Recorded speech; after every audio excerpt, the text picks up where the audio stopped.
Hello and welcome to the Crowley ISD PLC Curriculum Preview for the first 6 weeks for 4th grade. I am Felicia Wilkerson, the Elementary ELAR and Social Studies Coordinator. I look forward to working with teachers and instructional leaders throughout the school year.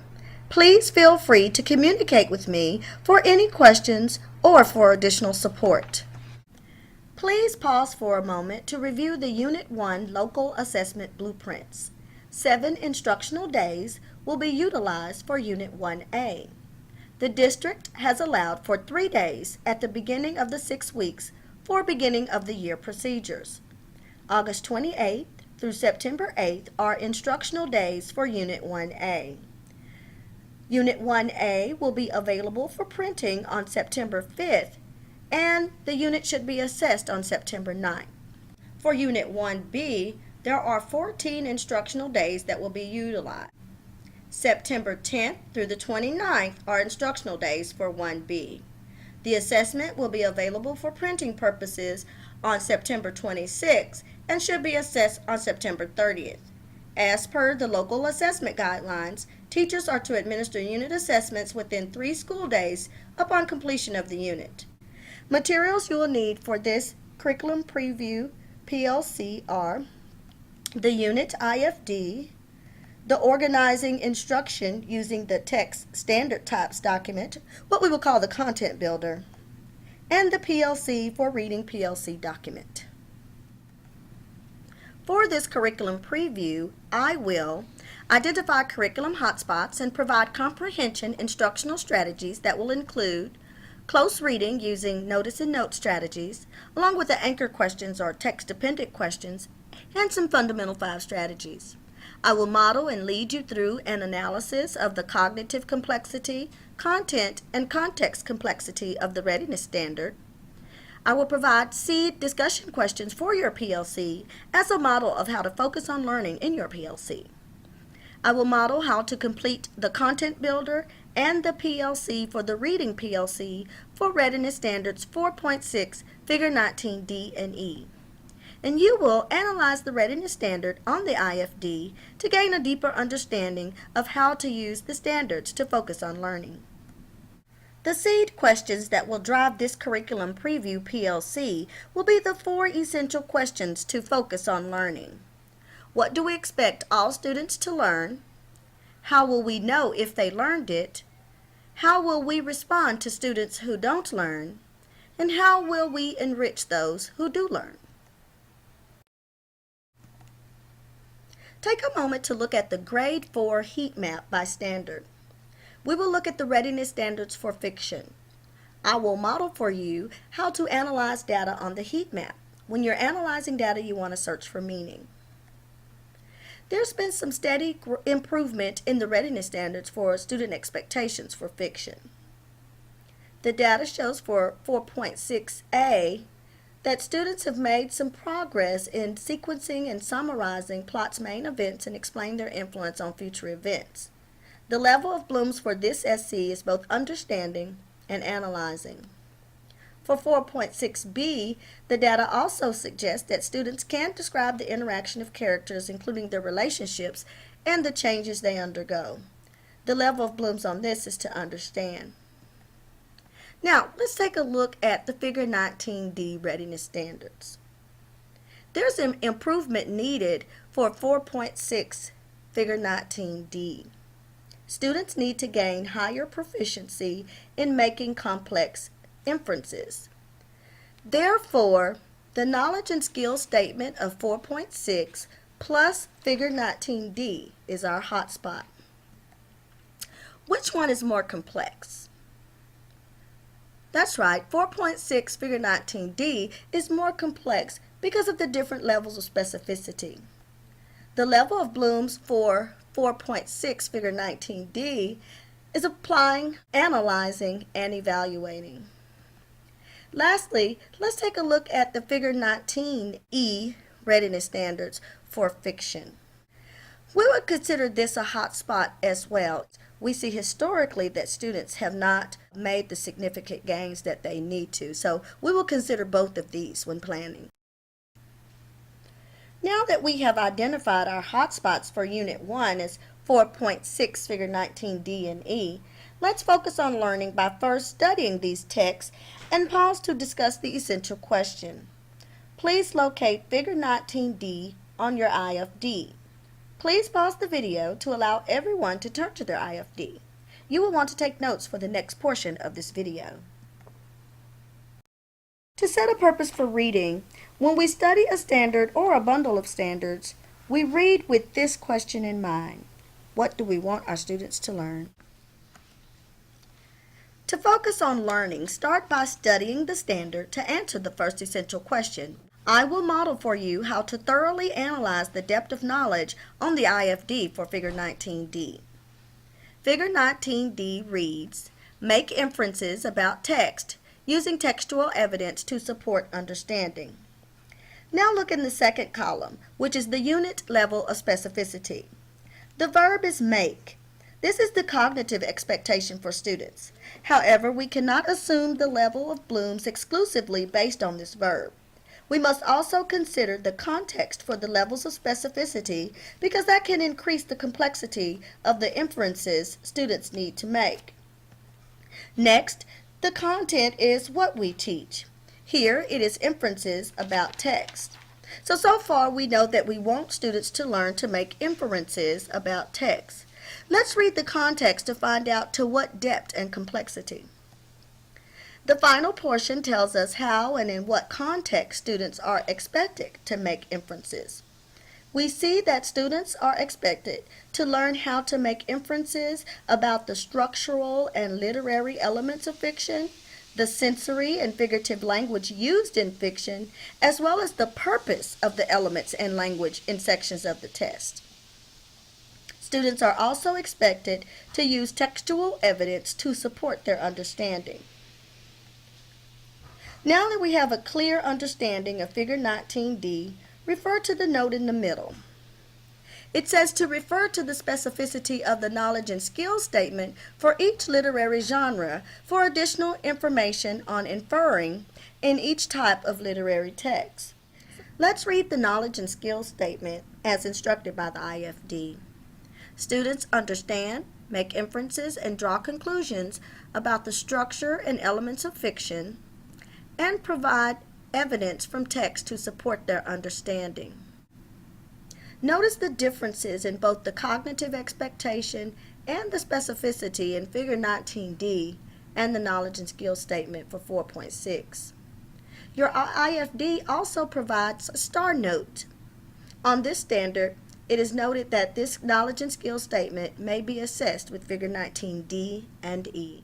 Look at these questions from a 4th grade STAR assessment.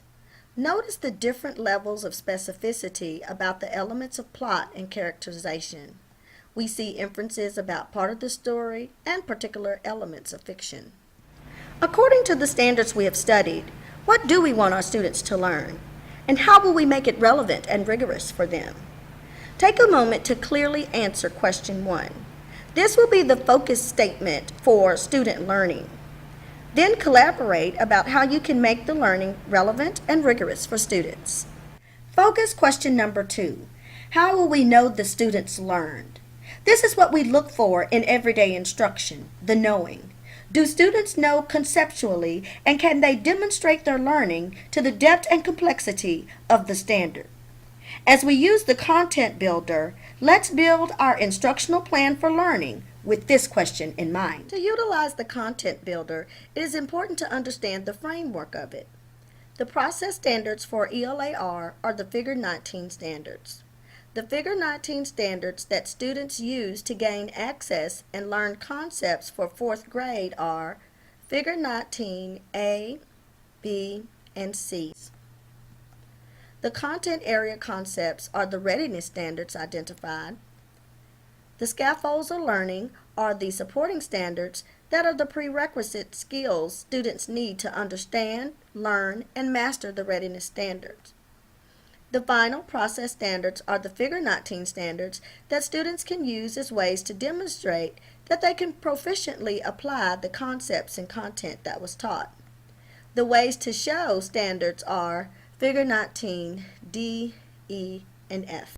It's time to build an instructional plan that works. 6 weeks, I will model how to use the content builder to plan for learning.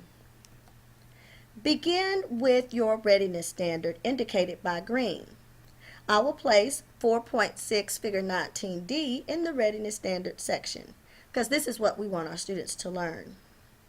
The Figure 19 process standards that give students access to learning the concepts and content are Figure 19, B, and C in order to make inferences about elements of fiction. The supporting standards are the scaffolds for learning and ways for students to show their learning. I'm going to put Figure 19D and E. Let's revisit focus question number 2. Using what we know about the process standards, we can now compose a response to this essential question. How will we know students have learned? That is, how will we gauge if students know and can demonstrate their learning to the depth and complexity of the standard? Please pause the video to discuss and write your response to this question. Focus on learning question 3. How will we respond when students don't learn? Remember that the supporting standards are the scaffolds for learning. They are the prerequisite skills the students may need to begin learning the standard. If students aren't successful at learning the large concepts, or you know they have gaps that you need to attend to, start with what they should already know and, if needed, begin intervention with these standards. Discuss the following questions and what they may look like on your campus. How will we provide students with additional time and support in a timely, directive, and systematic way when students experience difficulty? The fourth essential question to focus on learning is how do we enrich those who do learn? This question addresses the need to enrich students who are learning and take their thinking to a higher level. Examples are teachers can differentiate the content and process by varying text to match student reading levels, or differentiate the how by using learning centers to differentiate instruction based on student readiness level, or differentiate the why by providing deeper levels of reading by setting more in-depth purposes for reading.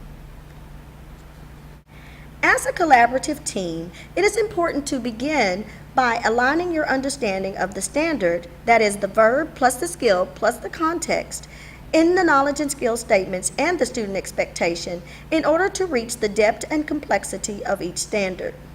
The team should agree on what students must be able to do to demonstrate mastery of the high leverage skill, align understanding of the prerequisite skill or your supporting standards to know where instruction must begin, teach or check for understanding through individual formative assessments frequently to drive future instruction. Teachers collect and review data to make instructional decisions about students and instruction.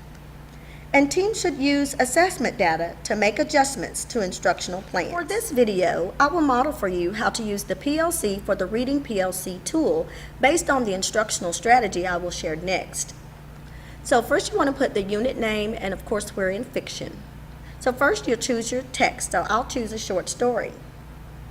Next, consider the levels of thinking according to what was used in the content builder. So they are establish a purpose for reading, use background knowledge, summarize, make inferences, ask questions, and monitor their comprehension. Next, you want to think about the evidence of learning that you want students to demonstrate, as well as how you will assess. So I'll choose the notice and note graphic organizers, as well as listening in on student discussions. Lastly, you want to consider the learning strategies used to teach students how to make inferences about text. So I'm going to choose close reading to focus the reader, as well as cooperative learning structures. The instructional strategy I will share with you today is called Notice and Note Close Reading Strategies. There are 6 signposts for students to notice, discuss, and note. The signposts are contrasts and contradictions, an aha moment, tough questions, words of the wiser, again and again, and a memory moment. Signposts emphasize the text features that reveals the signpost and the question students should consider. This is your text-dependent question, where students make inferences about text using text evidence. The signposts represent what we want students to do as they read. They notice the clues to the signpost, and their anchor questions are the literary element it helps them understand. As you teach each signpost, create an anchor chart for your classroom wall, like the one shown here. These anchor charts will serve as great anchor lessons and remind students to always notice and note. To explain the signpost, decide upon an order for teaching the notice and note signpost. Set aside time to teach each signpost, and some can be taught together.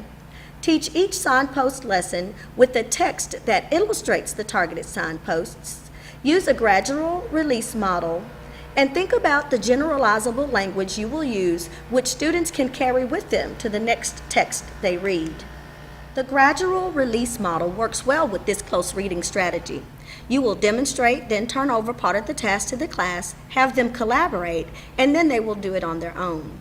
An example of this might be to first explain the signpost and the anchor question.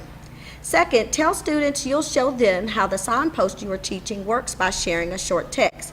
Third, you read aloud to the first occurrence of the signpost you are teaching. Point out that what you saw in the text that caused you to pause is the signpost you're teaching, and remind students that authors use this signpost to give readers information. This is the generalizable language. Do not exclude this. Then ask yourself the anchor question and share your thoughts about possible answers through a think aloud. This is where you are making inferences about text. Fourth, read the second section, stopping at the next instance of the signpost. Point out to students and ask them to turn and talk in pairs about the anchor question. Next, you want to read the third or perhaps the fourth section. This time, you're releasing responsibility to students even more as you ask them to both identify the signpost and discuss the anchor question. Tell students to watch out for the feature in their independent reading to mark those that they find, and write down their thoughts as they think about and reflect on the anchor question. The rationale and benefits of using the close reading strategies of notice and note are: it gives students a scaffold so they read closely and develop lifelong learning habits. Create skilled, observant, engaged, and independent readers. Encourages students to use textual evidence. It alerts students to what's happening in the text. It allows students to make inferences about text, and it establishes a purpose for reading. The notice and note evidence of learning. Each signpost has several graphic organizers students can use to show their evidence of learning. This is an example graphic organizer of contrasts and contradictions. It serves as both a scaffold for learning and demonstration of learning because it has the text clues students look for to identify the signpost, as well as the anchor question to stimulate their deep thinking. This is another graphic organizer students use when working in collaboration. Here's an example of student discussions during the reading of Tuesday of Another June. Students noticed the contrast and contradiction of June's close relationship with her mom, but June failed to tell her that she's being physically and emotionally abused by another girl named June every Tuesday at swim practice. Listen to the students' thinking processes as they responded to the question, why is the character doing that? So you're thinking that's why she's not?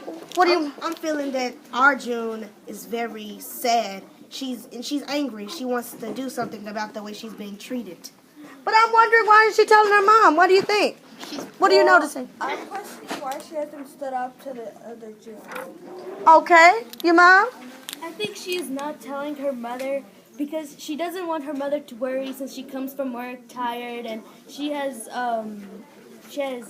always busy, so she doesn't want to go on her mother. She probably wants doesn't want her mother to get in this Why not? because she doesn't want her mother to embarrass her for why she's always there. He She says, is afraid to stand up for herself why? because Well, what did her mama tell her at the beginning? Be good. Well, Don't get in a fight. To me. Run to me. run to me. So do you think that so do you think that her mom has prepared her Yes. well to take care of herself? Yeah. Huh? Her mother has to tell her how to stand up.